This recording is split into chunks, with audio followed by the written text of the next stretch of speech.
Bonjour tout le monde. Je suis en train de revisiter un projet que j'ai travaillé il y a quelques mois. Vous pouvez voir ici mes images RVB de la tête de cheval pour nous donner avec la combinaison des canaux un résultat assez intéressant.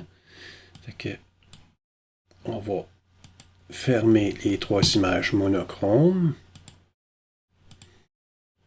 Et si je viens voir ici à l'intérieur pour voir mon historique de procédé, vous pouvez voir qu'il y a quelques étapes qui ont été effectuées. Rendu à un certain point, on aime beaucoup retirer nos étoiles pour travailler que la nébulosité de notre projet. Fait qu'ici, moi j'utilise le plugin de Russell Croman, Star Exterminator. Et si on veut générer ici l'image d'étoile, on clique sur le petit bouton pour pouvoir l'appliquer. Le résultat qu'on devrait obtenir, c'est cette image ici.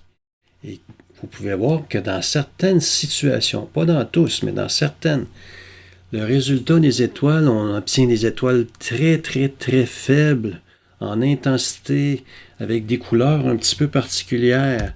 Vous pouvez voir ici l'image originale et les étoiles, le retrait des étoiles de cette image-là. Russell Croman a participé à la conférence des images avancées en Californie, le AYC, the Advanced Imaging Conference. Et lors de son retour au Texas, il a commencé à réfléchir comment il pourrait améliorer les choses. Parce que dans le fond, sa mathématique en arrière de son procédé, c'est le mode de fusion de Photoshop ou de Affinity Photo et le mode incrustation qui est le mode screen. C'est l'image qu'il veut générer en arrière de tout ça. Fait qu'il fait un on-screen une désincrustation de son image pour retirer les étoiles et ensuite il le refusionne un petit peu plus tard dans le procédé.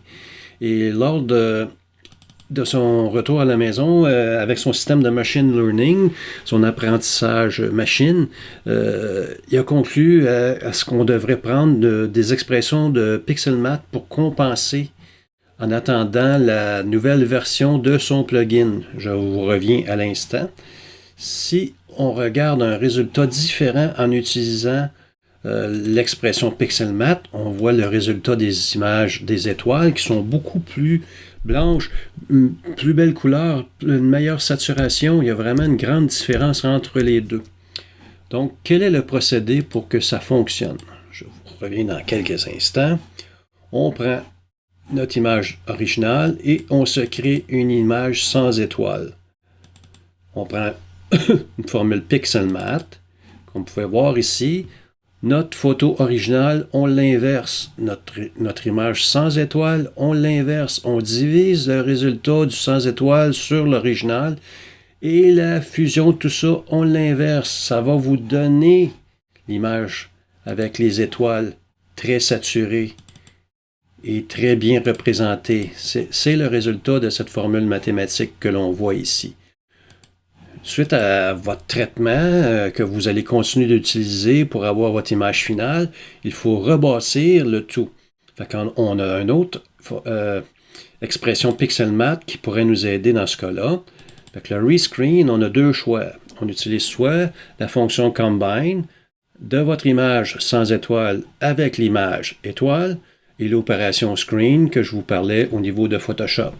Ou encore, si on utilise la deuxième option, qui est l'inverse de votre image sans étoile, multiplié par l'inverse de votre image étoile, le résultat de cette combinaison-là inversée va vous donner le résultat final de votre projet. En espérant que vous avez apprécié cette petite vidéo, je vous souhaite bon ciel.